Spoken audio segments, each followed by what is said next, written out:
November 23 Los Angeles అమెరికాలో జరిగిన summit మీరు మీడియాలో చూసుంటారు.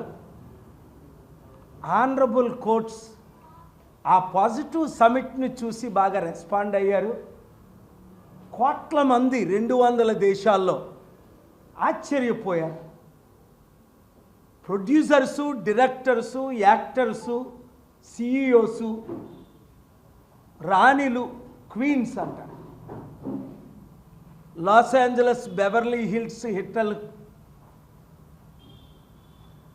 వచ్చి యుద్ధం ఆగాలి, శాంతి నెరవేరాలి, యుద్ధాల వల్ల ప్రతి దేశానికి, ప్రతి రాష్ట్రానికి, ప్రతి ఒక్కరికి నష్టం ఉంది అని ఐక్యంగా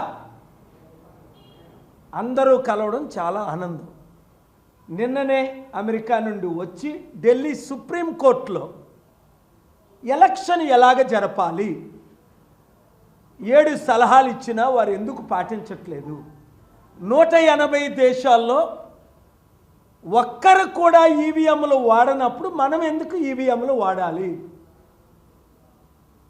197 దేశాల్లో ఒక్క డిక్టేటర్స్ తప్ప డెమోక్రసీలు ఒక్కరు కూడా ఈవీఎంలు వాడట్లేదు.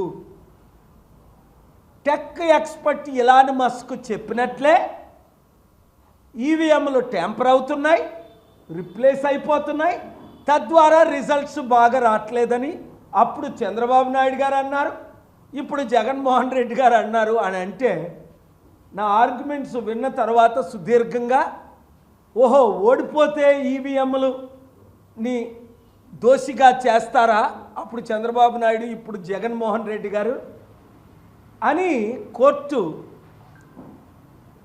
దాని మీద స్పందించారు. కానీ నేను రుజువులు చేశాను. ఓడిపోయినందున వారు అన్నారా, గెలిచిన వాళ్ళు ఈవీఎంలు కాదన్నారా? కాదండి. ఇక్కడ ప్రపంచ దేశాలన్నీ ఎందుకు ఈవీఎంలు బాయ్కట్ చేసేవి? అమెరికా ఈవీఎంలు వాడేది, కెనడా, యూరప్ దేశాలు, ఐరోపా 50 దేశాలు ఈవీఎంలు వాడాయి. ఇప్పుడు ఎందుకు వాడట్లేదు ఈవీఎంలు? ఈవీఎంలు తప్పనే కదా వాడట్లేదు. రెండోది, బ్యాలెట్ పేపర్లు ఎందుకు వాడుతున్నారు? వెంటనే ఎందుకు కౌంట్ చేస్తున్నారు? మనలాగా 40 రోజులు తీసుకోకుండా మనం చేయలేమా? మనం ఎందుకు డిఫరెంట్గా ఉండకూడదు అని అన్నారు జడ్జి గారు.